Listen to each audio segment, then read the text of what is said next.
Should Lamar be leery of playing this season without a new deal? Absolutely. So here's a problem I've made in life, and I hope that other people don't make it. We try to just look at life optimistically. Don't look at life pessimistically. Don't necessarily look at life optimistically. Look at life realistically. We know the phrase, my strikeout, it brings me closer to my next home run. That is absolutely true. Okay. But for every action, there's an equal opposite reaction. So what else is true? Your home run is bringing you closer to your next strikeout. Lamar Jackson, thus far in his career, has only hit home runs. Unanimous MVP.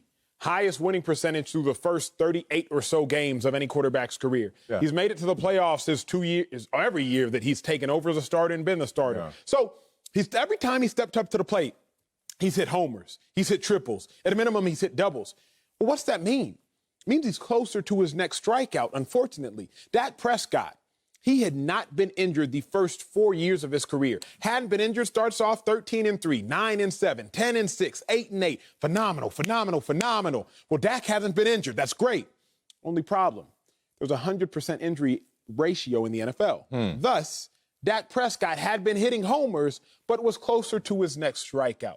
Lamar Jackson should absolutely be weary and be mindful of playing this season without a new deal, because thus far he's only hit homers. Now, when you consistently hit homers, that means you're on track to being a Hall of Famer, which I think Lamar Jackson is on track to do. But that also means, just by nature of the sport in which you play, the last or one of the last modern gladiator sports, you're closer to your next strikeout, a strikeout being an injury, a strikeout being a bad season, a strikeout being your star receiver or star receivers or tight ends go down.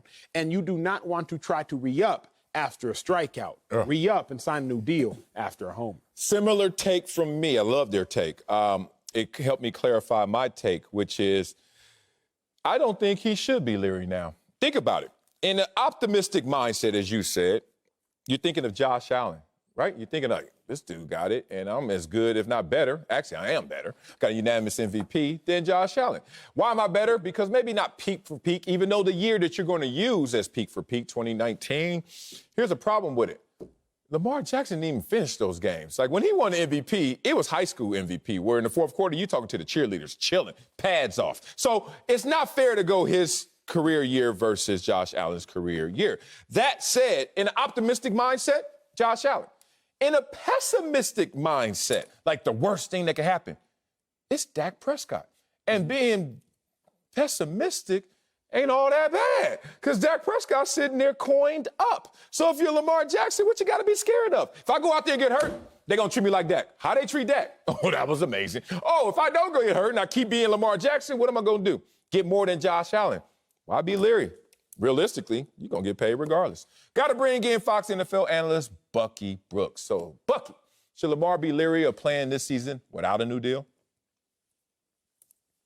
Absolutely. And I think if Lamar Jackson had an agent, his agent would certainly advise him to be very, very leery about showing up at camp without a new deal. Because it's really important to understand everything about Lamar Jackson. Lamar Jackson has been phenomenal as a player in the National Football League. MVP.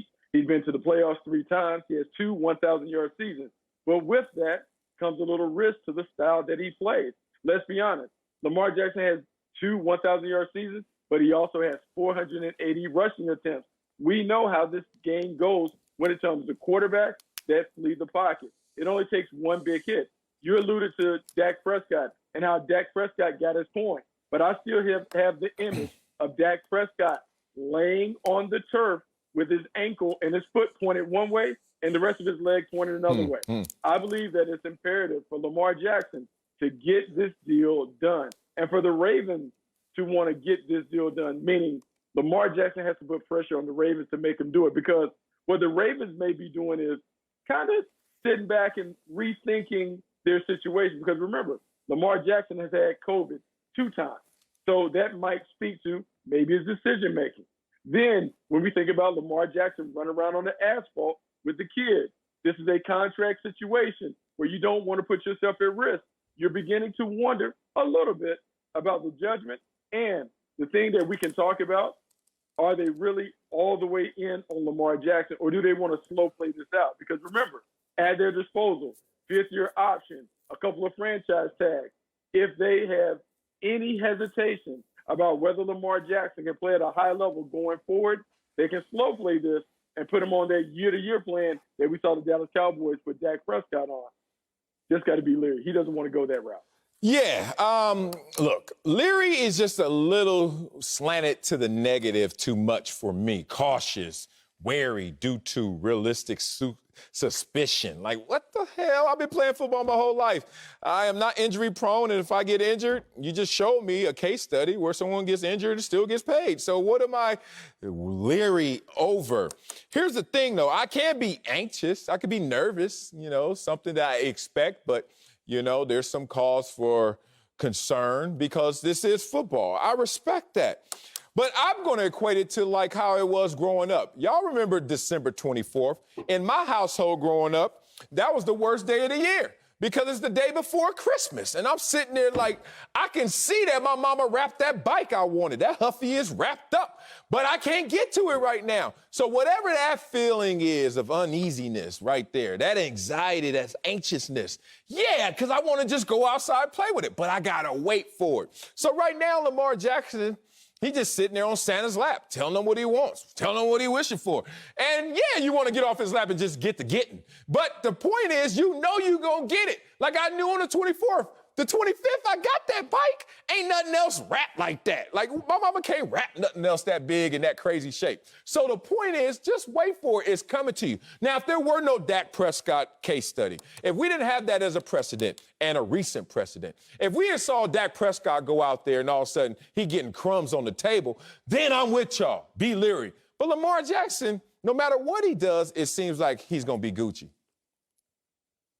Okay, I understand that, Marcellus. And look, I like to go to Vegas. I like to gamble a little bit. But guess what? Sometimes you can get on a slot machine and it comes up with 3 Dennis Schroeder. And you go from $80 million on a 4-year deal to 1 year and 5.9. So I'm saying it looks nice to say, hey, man, I'm going to wait. I'm going to get money. It's more out there. But sometimes, hey, you got to take a bird in the hand. And so if I'm Lamar Jackson, I am on the Baltimore Ravens to make sure that we get this deal done. Because the one thing that I don't want to do is I don't want to go on the field and have anything held against me based on what I do this year, injury or performance. Because remember, like Dennis Schroeder, it was all good until he played in the playoffs. And then as he played in the playoffs, the money started going down, down, down. If I'm Lamar Jackson, I wanted to get my money while they still value me at the height, which is right at that level. I don't want to give them any reason to take away my money. And that's regardless of the level of confidence that I have in myself. That's business, not personal. Damn, and neither one of them got vaccinated. It seemed like, oh, that's a problem right there. Here's the thing. If you Lamar Jackson, look, I get it. I am with y'all in terms of giving me my money. It's time to know my routing number, right? Wire that dough. At the same time, if he were to get injured, he's getting Dak money minimum. If he were to play bad, he's getting Dak money minimum. This is not a Dennis Schroeder situation. Dennis Schroeder got caught up in the vacuum, brother. If you look at Lamar Jackson and the way he's playing, even if injured, even if he doesn't play up to the unanimous MVP level, it still seems like chips all in for the Ravens.